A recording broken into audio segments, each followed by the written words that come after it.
Iya sayang. Alhamdulillah kita udah sampai ke kebun kurma Pelangi ataupun Barbati yang dekat dengan ini.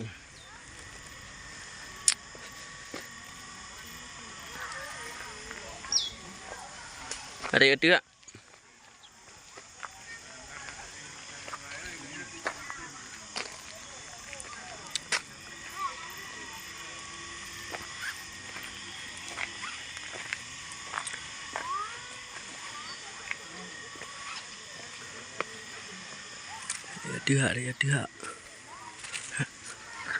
Ya dia. Dia lung punya.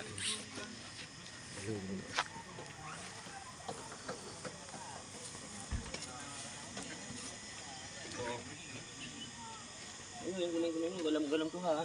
Oh. Guling-guling galam tu.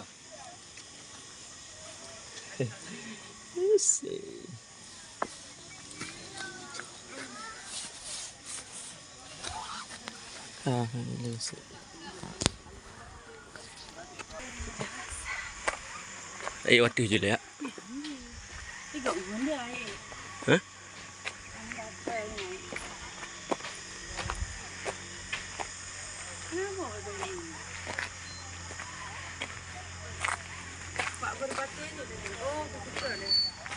Mi.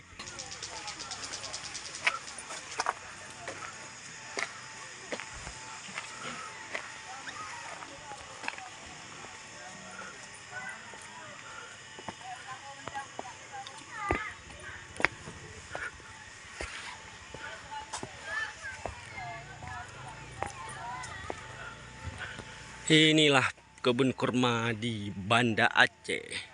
Kebun kurma apa lagi?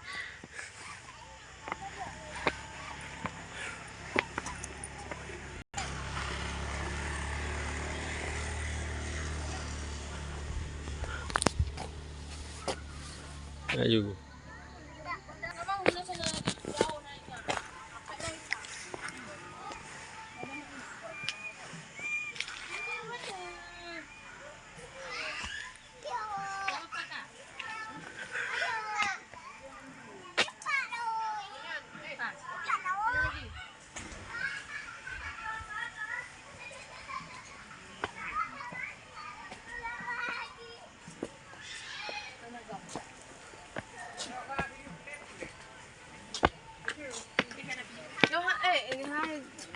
Apa turun jauh-jauh kali?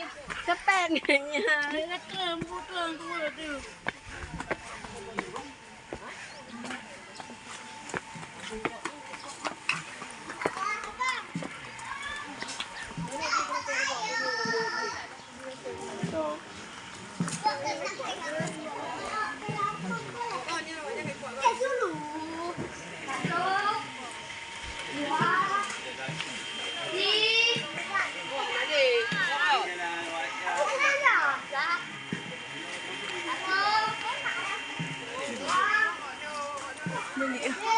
Mungkin.